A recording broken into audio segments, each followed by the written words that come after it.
Hello বন্ধুরা, কেমন আছো? আজ তোমাদের নিয়ে যাচ্ছি নিউ টাউনে হাজারি কালীবাড়ির ওখানে যে নতুন জগন্নাথ মন্দির হয়েছে সেখানে।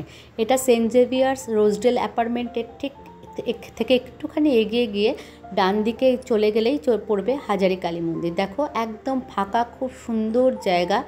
এখানে বহুবার এসছে, কিন্তু জগন্নাথ মন্দির যখন উদ্বোধন হয়েছে রথের সময়, তারপর আর আসা হয়নি। এটা মেন মন্দির। এটা অনেক পুরনো মন্দির, 150 বছরের পুরনো মন্দির প্রায়।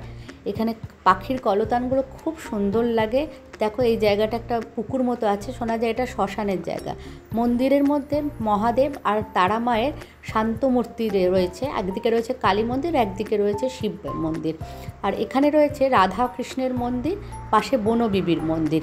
এখানে কিন্তু পঞ্চমুণ্ডীর আসনও আছে। এবার এই যে ফাঁকা জায়গা দেখছো, এখানে কিন্তু অনেক সময় মেলাও হয়। আমি এসেছি, খুব সুন্দর লাগে। আর এইখান দিয়ে আমরা চলে যাব জগন্নাথ মন্দিরের দিকে। এইখানে সকালবেলায় ডালা নিয়ে কিন্তু সবাই বসে পুজোর জিনিস বিক্রির জন্যে। খুব সুন্দর জায়গা। আর এই যে পুকুরটা দেখছো, এই পুকুরটাও অনেক পুরনো পুকুর। শোনা যায় আগেকার দিনে নাকি এখানে শ্মশান ছিল। সেটা আমি ঠিক বলতে পারবো না, ওদের কাছেই শোনা কথা। জায়গাটা খুবই ভালো লাগে আমার। এখানে সবাই মানত করে। চলে এসেছি জগন্নাথ মন্দিরে। খুব সুন্দর একটা জায়গা করেছে এটা। এত শান্ত সুন্দর জায়গা, বসেই দিন কেটে যায় মনে হয়।